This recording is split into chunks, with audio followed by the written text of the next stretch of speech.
This week I was learning the Parsha of the Shavua, and I saw something, mamish, just in my face, Pashut Pshat. It says that Shimon had a bunch of children. One of Shimon's children is Shaul ben HaKnanis.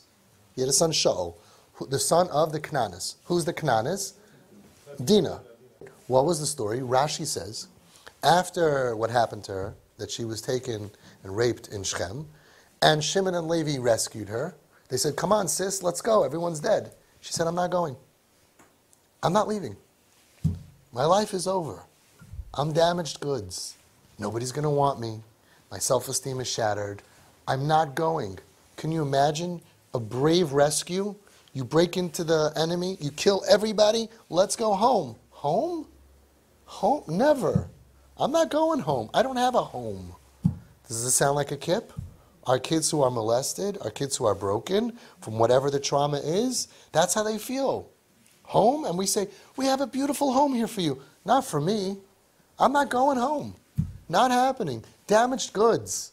Broken self-esteem. I feel worthless. I'm unworthy of love. I have no future. All of that victim mentality, Dinah had it. She said, I'm not going home until Shimon, until you marry me. What does that mean?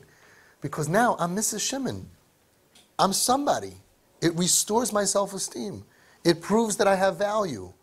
It shows that I have love, that I'm worthy of love. If you don't marry me, I have no future. So we see mamish in the Torah, the mentality of someone who goes through trauma. We have to stop being angry at our kids who are traumatized, who say, I have no place in the community. We say, what? Why? Why do you hate the whole community for? I want to burn down the whole community. That's what trauma does to people. I'm not a part of you. I'm not one of you. You see, Dinah, until last week, you were one of us. So you went through 1 week of trauma. Get over it. That's going to define your whole life? What do you didn't change. You're the same Dinah. No, I'm not the same Dinah. I'm damaged. I'm broken. I'm worthless. I don't deserve love. I don't deserve life. I'm not part of your world. Shimon says, I'll marry you. That's the ultimate tikkun of saying you are worthy. You're worthy of my love. You're worthy of prestige to be he was at that point, the oldest Shiftei Ka that's over there, Shimon and Levi. So I'm marrying you. You're Mrs. Shiftei Ka. That's the opposite of trauma. That's what we're doing. We're embracing the kid. They feel rejection and damaged and low self-esteem and broken individuals. And we're saying, B'ni b'chayri, I love you. I'm walking in the street with my arm around you. The pictures that you parents post are unbelievable. You tell the whole world, I don't care what they think. I want to show you I like you with all your tattoos and piercings. All damage. That's all damage from pain. We have to look at it just like anybody who's scarred from any kind of pain. Somebody stabs and there's a scar. That's what these things are. We have to see their beauty and we have to tell them, I am not embarrassed of you. We have to restore them, give them hope. You are a part of our life forever, and nothing's going to separate you from me. And you have to shower them with public affection. You walk with your arm around this kid. I don't care what shtreimel you have on your head, and I don't care what not clothing she has on her body. You walk around with her, with your arm around her, and you say, this is my kid. This is the kid that Hashem gave me. That's Oymid ben Nisayan. People want to have a Kedas Yitzchak Nisayan. Sorry, Hashem is not asking you to kill your kids and throw them out. No.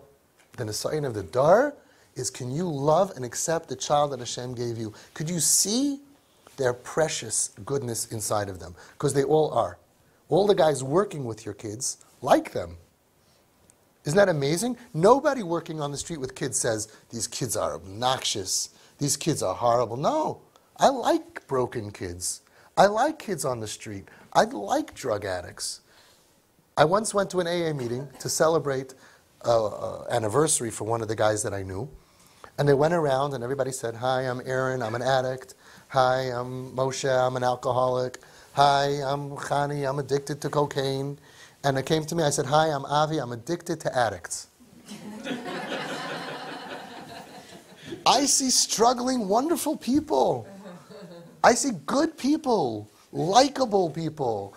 I don't see people, and the rougher they are, the more I know I just got to scratch through that surface with some love, a hug, a couple of cigarettes, some money, And then the shine comes out. Kids came into Home Sweet Home, sometimes looking like they're going to murder somebody. They used to come in through the door. They didn't walk in and say, "Hi, I'm Chaim. I am on the street for 5 years. Nice to meet you." No. They would be like, angry, looking at the door, looking at the floor. What's gonna, bad attitude. They've been hurt for so many years. They trusted nobody, especially some guy where you think you're going to pay me, you're going to buy me, but you're just going to give me a place to live and a job and money and a whole life to be happy. You think you're going to buy me? No matter what you offered them, that was their attitude. They all told me, we didn't come in to be successful. We came to take advantage of you. We're going to steal from you and leave. And I had to win them over piece by piece. And it started because I liked them.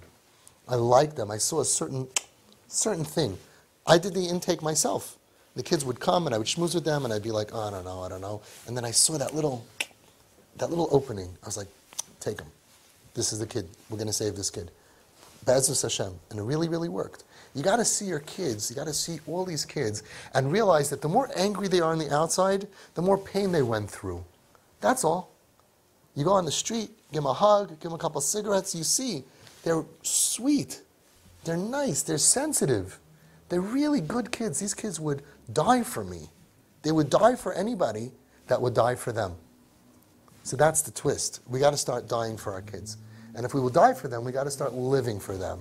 And you got to give them life and hope and tell them, I'm with you. I'm not against you. I'm proud to be associated with you.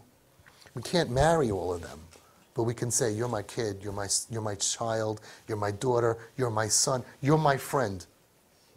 The kids used to say in Home Sweet Home, before they moved in, they were nobodies. They were shadows with the hoodies over their head in the corners. Everybody turns away from them, looking away from them. Kiknish, kiknish. So we came into Home Sweet Home. All of a sudden, we were VIP.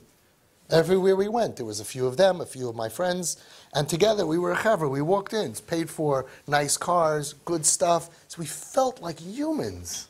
That's what Shimon did for Dinah.